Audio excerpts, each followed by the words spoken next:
The 40 Thieves. In a town in Persia there dwelt two brothers, one named Cassim, the other Ali Baba. Cassim was married to a rich wife and lived in plenty, while Ali Baba had to maintain his wife and children by cutting wood in a neighboring forest and selling it in the town. One day, when Ali Baba was in the forest, he saw a troop of men on horseback coming toward him in a cloud of dust. He was afraid they were robbers, and climbed into a tree for safety. When they came up to him and dismounted, he counted 40 of them. They unbridled their horses and tied them to trees. The finest man among them, whom Ali Baba took to be their captain, went a little way among some bushes and said, "Open, Sesame!" so plainly that Ali Baba heard him. [Footnote: Sesame is a kind of grain. End footnote. A door opened in the rocks, and having made the troop go in, he followed them, and the door shut again of itself. They stayed some time inside, and Ali Baba, fearing they might come out and catch him, was forced to sit patiently in the tree. At last the door opened again, and the 40 Thieves came out. As the captain went in last, he came out first, and made them all pass by him. He then closed the door, saying, "Shut, Sesame!" Every man bridled his horse and mounted. The captain put himself at their head, and they returned as they came. Then Ali Baba climbed down and went to the door concealed among the bushes, and said, "Open, Sesame!" and it flew open. Ali Baba, who expected a dull, dismal place, was greatly surprised to find it large and well lighted, hollowed by the hand of man in the form of a vault which received the light from an opening in the ceiling. He saw rich bales of merchandise, silk, stuff brocades, all piled together, and gold and silver in heaps, and money in leather purses. He went in, and the door shut behind him. He did not look at the silver, but brought out as many bags of gold as he thought his asses, which were browsing outside, could carry, loaded them with the bags, and hid it all with faggots. Using the words, "Shut, Sesame!" he closed the door and went home. Then he drove his asses into the yard, shut the gates, carried the money bags to his wife, and emptied them out before her. He bade her keep the secret, and he would go and bury the gold. "Let me first measure it," said his wife. "I will go borrow a measure of someone, while you dig the hole." So she ran to the wife of Cassim and borrowed a measure. Knowing Ali Baba's poverty, the sister was curious to find out what sort of grain his wife wished to measure, and artfully put some suet at the bottom of the measure. Ali Baba's wife went home and set the measure on the heap of gold, and filled it and emptied it often, to her great content. She then carried it back to her sister, without noticing that a piece of gold was sticking to it, which Cassim's wife perceived directly her back was turned. She grew very curious, and said to Cassim when he went home, "Cassim, your brother is richer than you. He does not count his money, he measures it." He begged her to explain this riddle, which she did by showing him the piece of money and telling him where she had found it. Then Cassim grew so envious that he could not sleep, and went to his brother in the morning before sunrise. "Ali Baba," he said, showing him the gold piece, "you pretend to be poor, and yet you measure gold." By this Ali Baba perceived that through his wife's folly Cassim and his wife knew their secret, so he confessed all and offered Cassim a share. "That I expect," said Cassim, "but I must know where to find the treasure, otherwise I will discover all and you will lose all." Ali Baba, more out of kindness than fear, told him of the cave and the very words to use. Cassim left Ali Baba, meaning to be beforehand with him and get the treasure for himself. He rose early next morning and set out with 10 mules loaded with great chests. He soon found the place and the door in the rock. He said, "Open, Sesame!" and the door opened and shut behind him. He could have feasted his eyes all day on the treasures, but he now hastened to gather together as much of it as possible. But when he was ready to go, he could not remember what to say for thinking of his great riches. Instead of Sesame, he said, "Open, barley!" and the door remained fast. He named several different sorts of grain, all but the right one, and the door still stuck fast. He was so frightened at the danger he was in that he had as much forgotten the word as if he had never heard it. About noon the robbers returned to their cave, and saw Cassim's mules roving about with great chests on their backs. This gave them the alarm. They drew their sabres and went to the door, which opened on their captain, saying, "Open, Sesame!" Cassim, who had heard the trampling of their horses' feet, resolved to sell his life dearly, so when the door opened he leapt out and threw the captain down. In vain, however, for the robbers with their sabres soon killed him. On entering the cave they saw all the bags laid ready, and could not imagine how anyone had got in without knowing their secret. They cut Cassim's body into 4 quarters and nailed them up inside the cave in order to frighten anyone who should venture in, and went away in search of more treasure. As night drew on, Cassim's wife grew very uneasy and ran to her brother-in-law and told him where her husband had gone. Ali Baba did his best to comfort her and set out to the forest in search of Cassim. The first thing he saw on entering the cave was his dead brother. Full of horror, he put the body on one of his asses and bags of gold on the other 2, and covering all with some faggots, returned home. He drove the 2 asses laden with gold into his own yard, and led the other to Cassim's house. The door was opened by the slave Morgiana, whom he knew to be both brave and cunning. Unloading the ass, he said to her, "This is the body of your master, who has been murdered, but whom we must bury as though he had died in his bed. I will speak with you again, but now tell your mistress I am come."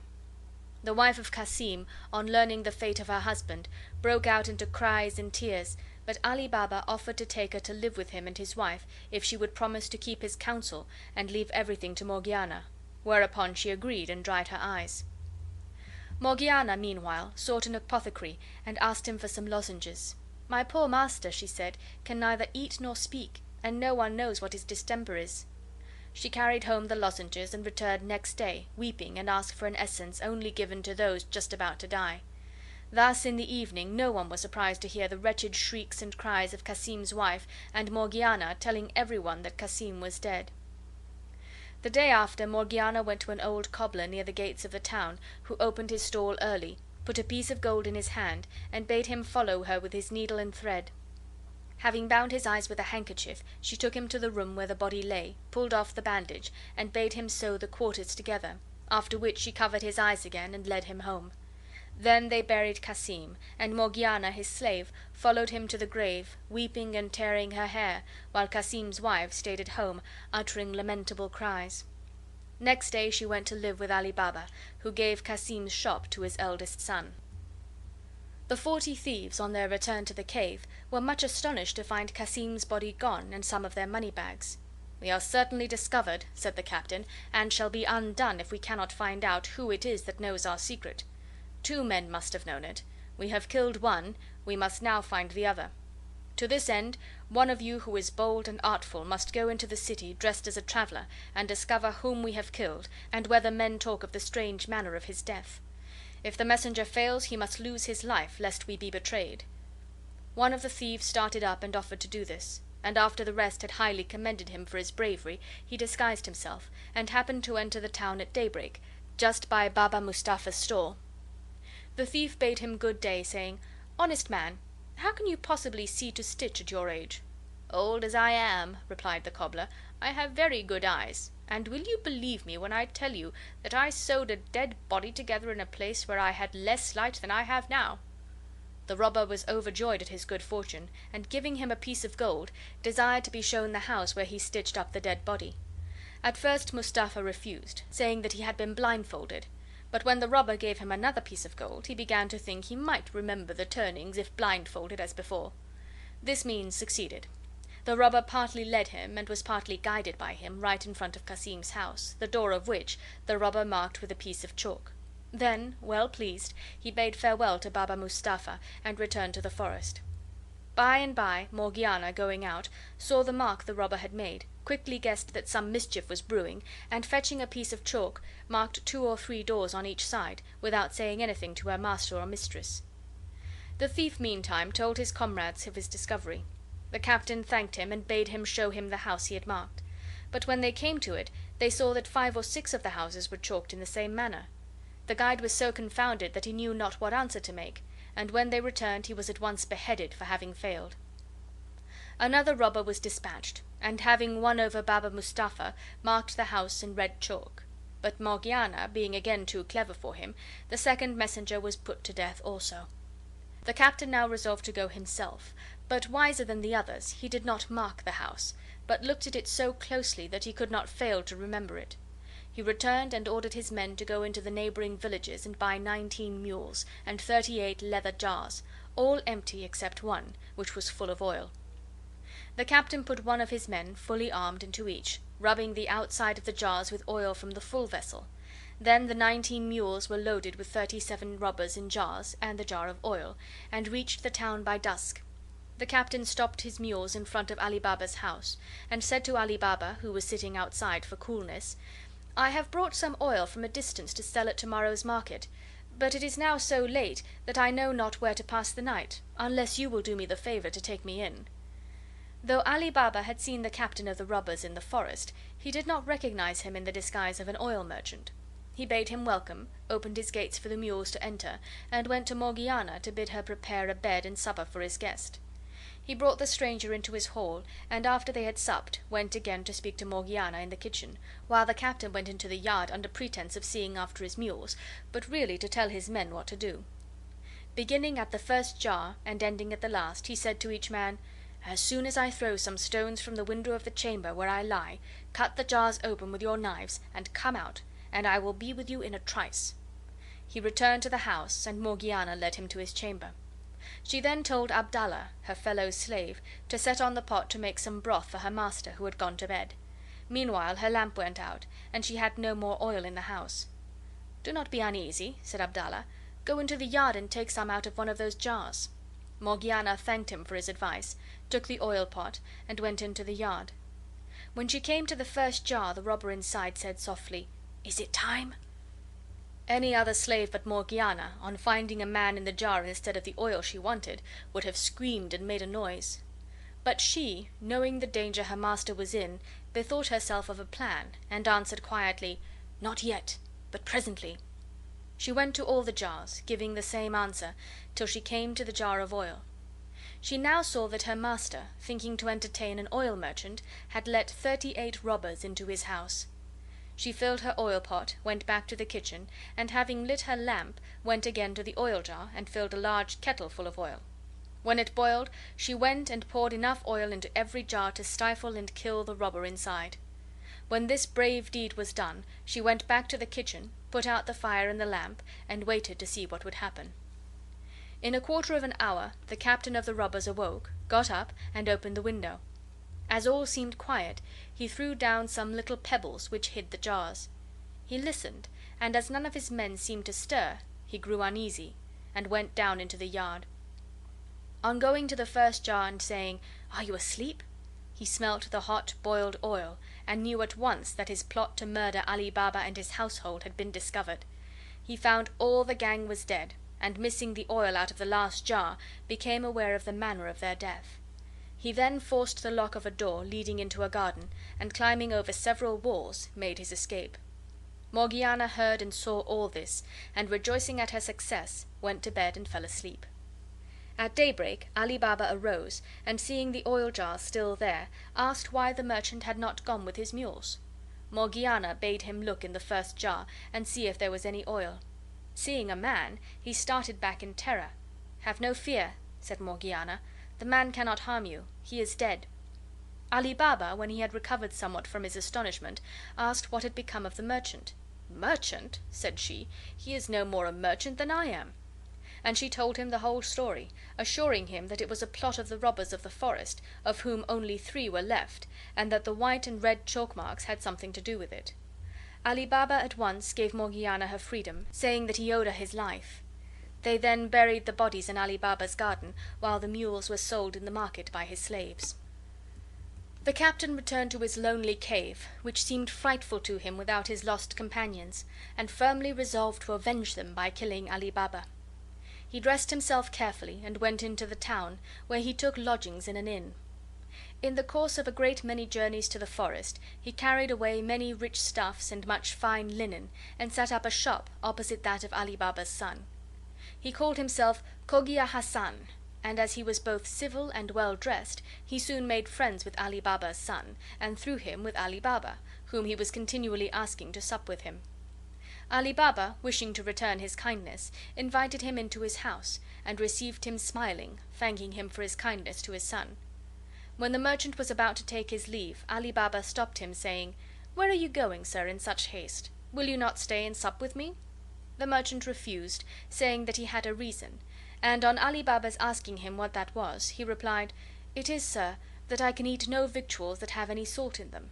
"If that is all," said Ali Baba, "let me tell you that there shall be no salt in either the meat or the bread that we eat tonight." He went to give this order to Morgiana, who was much surprised. "Who is this man," she said, "who eats no salt with his meat?"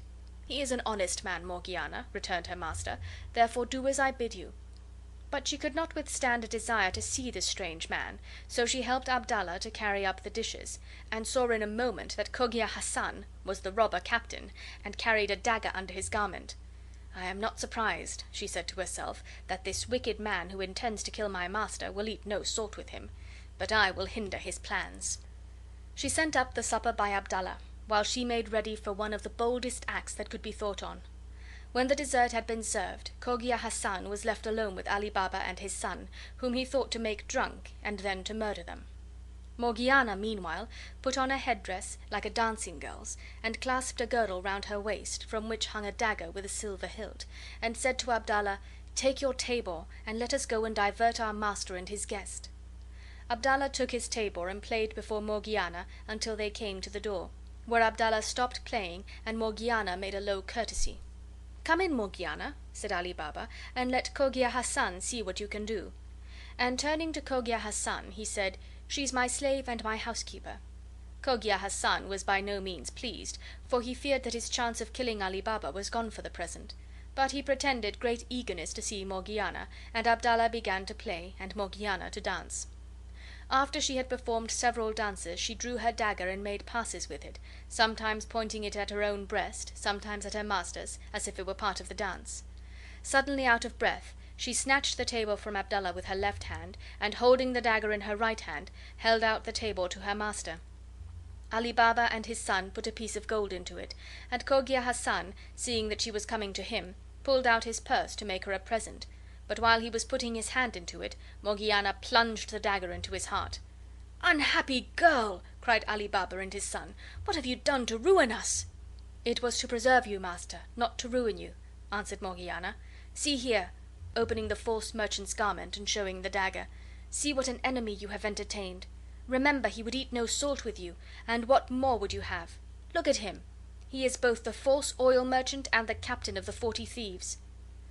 Ali Baba was so grateful to Morgiana for thus saving his life that he offered her to his son in marriage, who readily consented, and a few days after the wedding was celebrated with greatest splendor.